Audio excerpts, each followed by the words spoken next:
YouTube? What's up, everybody? Welcome to Transforming with Sarah. Thank you so much for clicking on today's video. For those of you that have been following along my journey, thank you as always. Welcome back.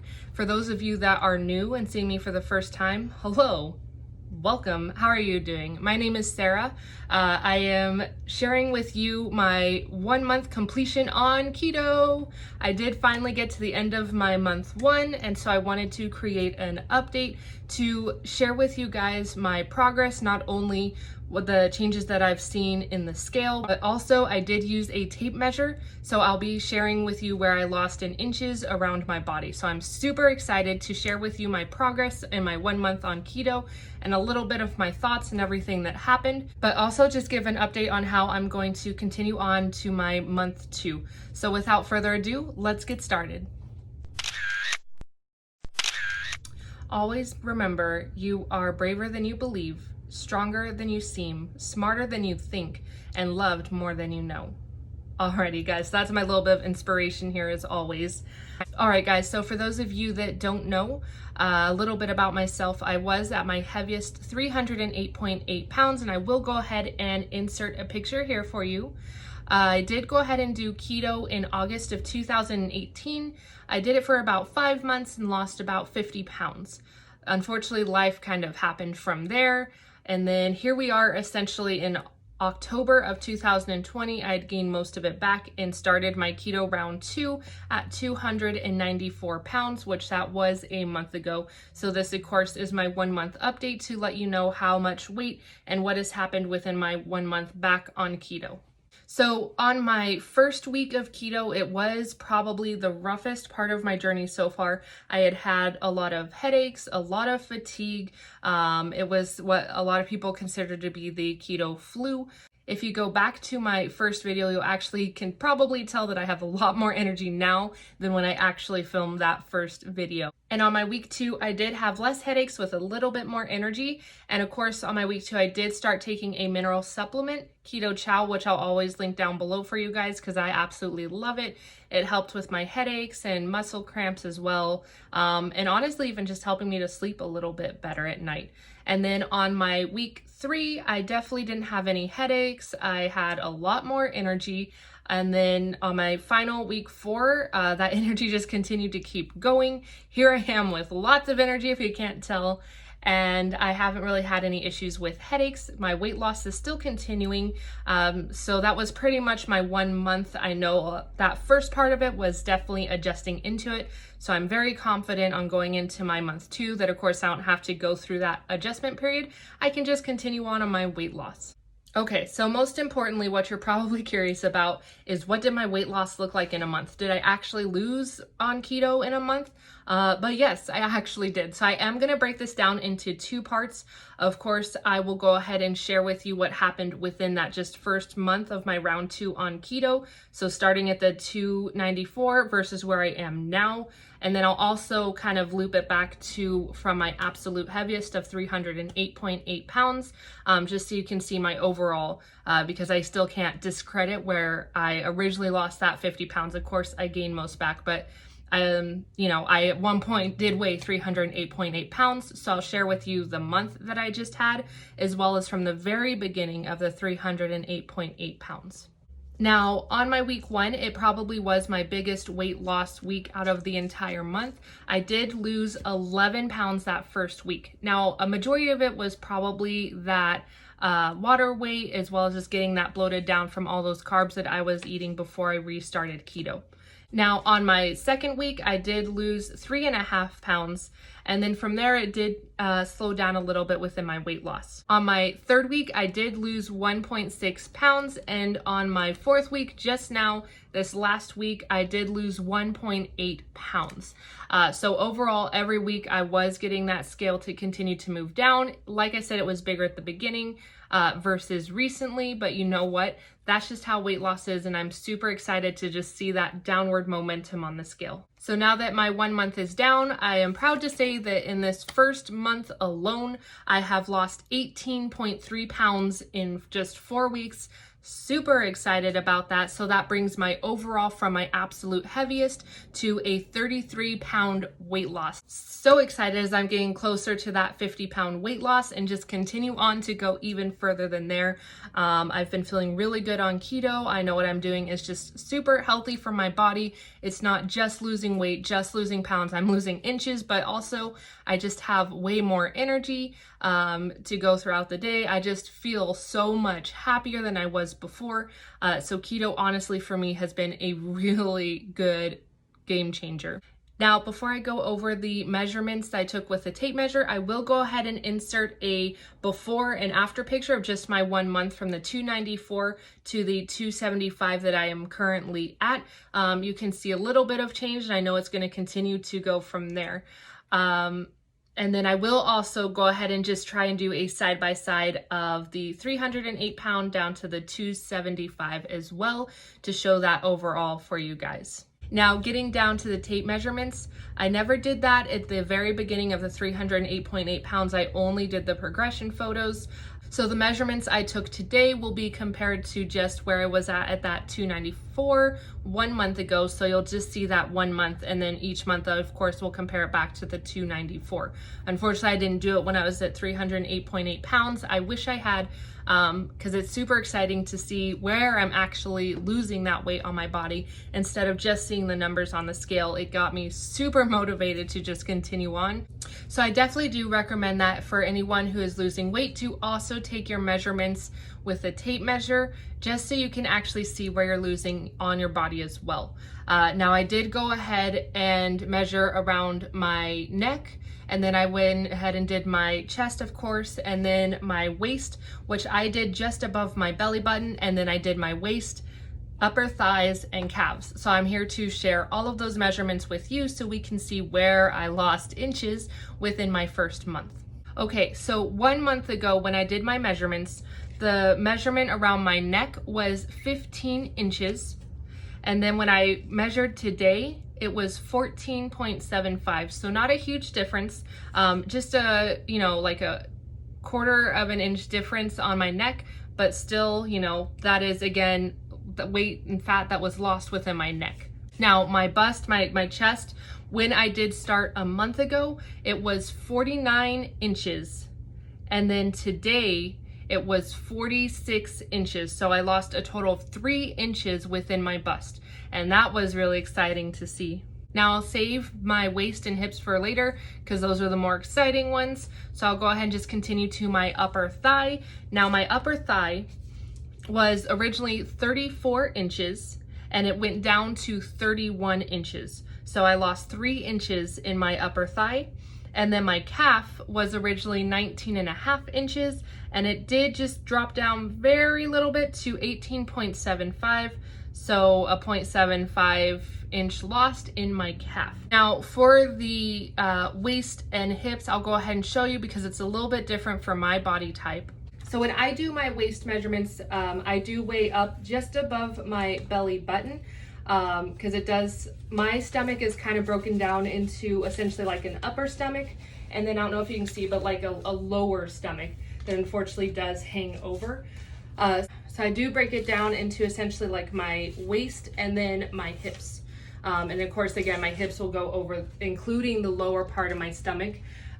So we can see where I lost weight within there. So on my waist, 1 month ago, it was originally 49.5 inches.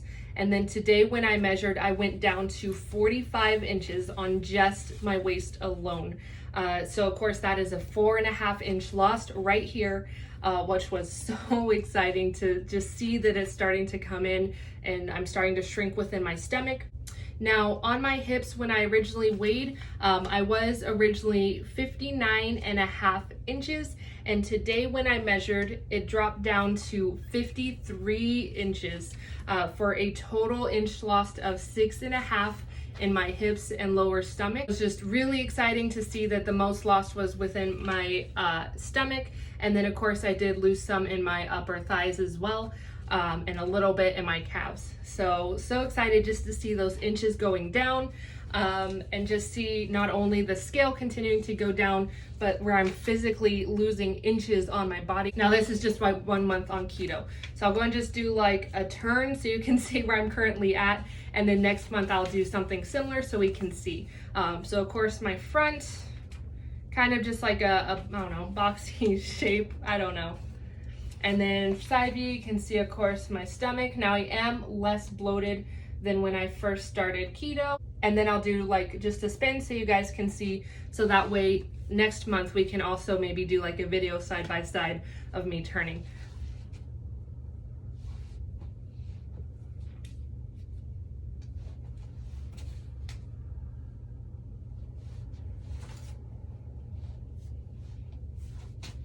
All right, so here's my completion 1 month results. Now I am super excited to continue along my ketogenic journey. So tomorrow starts my 2nd month on keto, and I'm excited because I know I don't have to go through that whole transition phase and keto flu. I can just continue strong into the 2nd month. Oh, I also did want to include, I do have a smart scale Runcobo, and I can always link that below. Now, of course, it does break down your body fat, bone mass, things like that. Now, I know those numbers are not 100%, but I was curious to see how those numbers have changed. If you want more in depth on that one, I can always break it down later. Just comment below and let me know. The most important one that I wanted to look at was my overall body fat percentage. When I did weigh at the 294, I was at a 55% body fat. And then when I weighed just today, it dropped down to 49% body fat. So 55 to 49, super excited for all of that. And then, so to wrap up in total, from all the measurements that I took, I have lost 18 inches in my body in those targeted areas that I measured, along with those 18 pounds that I lost in my 1st month. So super excited just to see that whole transition within the 1st month. And I just can't wait to continue on to my month 2, but also just keep you guys with me along the journey to show you how my body is changing from month to month, with the pounds going down on the scale, but inches being shedded off my body as well. And even at the completion of my 1 month, I have noticed like a few differences, of course, besides the energy and all that. I had been noticing a little bit more of loose skin around my body, specifically my upper stomach, lower stomach, and then upper thighs. Now, I'm not talking a lot of loose skin, just like little pinch folds of skin in those areas. But I'm hoping with the fasting and all that, it will help to maintain that loose skin so I don't have an abundance of it. But again, even if I do lose all that weight, get to my goal weight and have a bunch of loose skin, it's going to be okay because it's almost like battle scars, just showing that, you know, I worked hard to get where I was at. Okay, and then lastly, I just wanted to kind of give you an update on how I plan to continue into my month 2 and try and keep that momentum moving forward. Now, I am filming this. I know you guys won't see it for a while because it takes me a little bit to do the whole editing thing. I am filming this the 2nd week of November, so we're heading into that danger zone for diets and keto. You know, Thanksgiving, the holidays, so I'm going to work very hard not to give in to those temptations or find keto substitutions, which I will also go ahead and create a video about that, how I'm kind of avoiding those cravings and temptations and what you can substitute with it. So that will be a future video that I'm going to put together for you guys. Now, I did mention in my previous video shortly, essentially the beginning part of my keto journey, I was for the week 1 through 3, I was doing just ketogenic, which did have a lot of vegetables, things like that. I tried to keep it 20 net carbs. Now I am really tightening that down. My last week I did switch to ketovore. So ketovore, of course, is essentially a subset of the ketogenic diet. When you do go to ketovore, it essentially means that 75 to 90% of your diet is now meat and animal byproducts. So a majority of that 75 to 90% is just going to be meat, beef, pork, things like that. And then I'll add in just little bits of dairy, So very little carb, even less veggies than I was doing even before. So I do tend to lean more towards the carnivore or ketovore side. But I'm hoping that will also continue to just keep my weight loss momentum going downward. So I do anticipate continuing that into my month 2, just staying that closer to ketovore. And of course, as I did start doing my exercise of walking every day or 6 days a week, I do want to keep up with my walking just to keep my body moving, since the majority of my day I am sitting down. So I want to at least fit in a 30-minute to an hour walk for 6 days out of the whole week. Really, overall, I'm just so excited to be starting my month 2 on keto, but just bring you guys along in that journey. And hopefully next month's update will be just as successful as this one, with pounds lost as well as inches. But I'm here just to show you the good, the bad, the ugly. So even if it's less, I'm still going to create that video so you can see how I am changing from week to week and month to month, losing on the scale and just inches on my body. So something I was thinking about lastly was, I know within the last 2 weeks I was a little bit down because I only lost 1.4, 1.8 pounds, and I was a little bit down compared to the beginning where I lost 11 pounds and 4 pounds, which made up a majority of it. But it got me thinking, if you can lose just 1 pound a week, that's 4 pounds a month. If you can just lose 1 pound a week and stick with it for 1 year, you will lose 48 pounds. So although that 1 pound a week weight loss might seem small to you in the moment, in the grand scheme of things, it is a huge win, because everybody dreams about losing 50 pounds or 80 pounds. But I can guarantee you this: if you just give up because it's a 1 pound weight loss or even half a pound weight loss, if you give up because you're sad about it, then you're never going to get to your goal weight. So even if there comes a week where you don't lose weight, just stick with it, keep going, because if you give up, you're not gonna get there. Just trust in the system, continue on, pick up the next day, and just try to improve yourself, improve on your decisions every single day. So just keep in mind, those small things in the moment are actually a big win in the future. Anyhow, thank you guys so much for watching. I really hope you enjoyed today's video. If you did, don't forget to hit the like button and leave a comment below. If you want to continue to see more videos from me and my ketogenic journey, definitely go ahead and hit that subscribe button. I'd love to have all of you follow along with my journey to see how I transform. So until next time, you guys, remember to stay strong, stay positive, and you've got this. Bye, everybody.